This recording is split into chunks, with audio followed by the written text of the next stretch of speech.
রাজধানী ঢাকা সহ দেশের ১৫ জেলার উপর দিয়ে সর্বোচ্চ ৮০ কিলোমিটার বেগে কালবৈশাখী ঝড় ও বজ্রবৃষ্টির পূর্বাভাস দিয়েছে আবহাওয়া অফিস।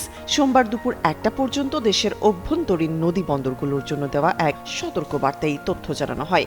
সংস্থাটির এক বিজ্ঞপ্তিতে বলা হয়, রংপুর, দিনাজপুর, বগুড়া, যশোর, কুষ্টিয়া, ফরিদপুর, মাদারীপুর, ঢাকা, ময়মনসিংহ, বরিশাল, পটুয়াখালী, নোয়াখালী, কুমিল্লা, চট্টগ্রাম এবং সিলেট জেলার উপর দিয়ে পশ্চিম অথবা উত্তর পশ্চিম দিক থেকে ঘণ্টায় ৬০ থেকে ৮০ কিলোমিটার বেগে অস্থায়ীভাবে ঝড়ো হাওয়া বয়ে যেতে পারে।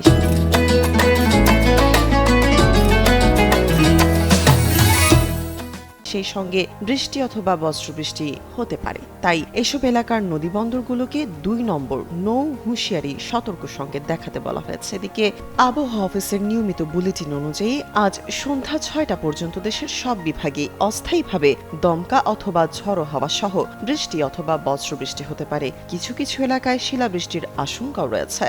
বজ্রসহ বৃষ্টিপাতের এই প্রবণতা আগামী কয়েকদিন অব্যাহত থাকতে পারে বলে জানায় আবহাওয়া অধিদপ্তর।